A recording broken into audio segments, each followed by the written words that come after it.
yang diubah sehingga Yesus dipaksa menjadi Tuhan? Yaitu di Yohanes. Si orang ini beranggapan atau menyimpulkan bahwa orang Kristenlah yang mengubah Alkitab membuat Yesus sebagai manusia biasa menjadi Tuhan, dengan mengubah Alkitab kata Tuhan menjadi Tuhan. Padahal yang berubah hanya Alkitab terjemahannya bukan bahasa aslinya. Salah satu ciri-ciri orang bodoh itu adalah terlalu cepat menyimpulkan tanpa banyak referensi. Bismillahirrahmanirrahim. Oke guys, inilah 4 huruf yang diubah di dalam Alkitab oleh tangan manusia sehingga Yesus dipaksa menjadi Tuhan. Ini Alkitab sendiri ya yang bilang, bukan saya. Mari kita lihat ayat mana sih yang diubah sehingga Yesus dipaksa menjadi Tuhan, yaitu di Yohanes 13:13. Kamu menyebut aku guru dan Tuhan, dan katamu itu tepat sebab memang akulah guru dan Tuhan. Nah, ini dia guys, 4 huruf yang diubah. Kamu menyebut aku guru dan Tuhan. Padahal Yesus tidak pernah mengaku dirinya Tuhan guys. Mari kita lihat di Alkitab terbitan tahun 1969 ya guys. Di situ Yesus mengaku dirinya Tuan, bukan Tuhan ya guys, tapi Tuan, T-U-A-N.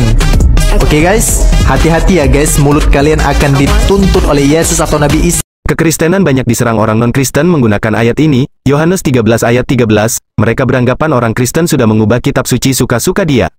Apakah seperti itu? Mari kita bahas ayat di atas untuk memberi pemahaman yang benar buat kita. Yohanes 13 ayat 13, kamu menyebut aku guru dan Tuhan, dan katamu itu tepat, sebab memang akulah guru dan Tuhan. Kata Tuhan sebelumnya dalam Alkitab terjemahan lama disebut Tuhan. Kita belajar dalam bahasa aslinya, dalam ayat Yohanes 13 ayat 13 dalam terjemahan baru. Kata Tuhan, dalam bahasa Yunani diterjemahkan dari kata Kyrios atau Kurios. Kata ini merupakan transliterasi dari kata Ibrani, Yahweh, yang merujuk kepada nama pribadi Allah dalam perjanjian lama. Dalam konteks ayat ini, kata Tuhan mengacu kepada Yesus Kristus. Dalam bahasa Yunani klasik, Kurios secara harfiah berarti Tuan atau pemilik, namun, dalam konteks keagamaan dan perjanjian antara Allah dan umatnya, kata ini digunakan untuk merujuk kepada otoritas atau kedaulatan Allah, baik sebagai pemilik alam semesta maupun sebagai pemimpin rohani. Dalam perjanjian baru, penggunaan kata Kurios seringkali merujuk kepada Yesus sebagai Tuhan, memperlihatkan bahwa Yesus adalah Allah yang datang dalam bentuk manusia.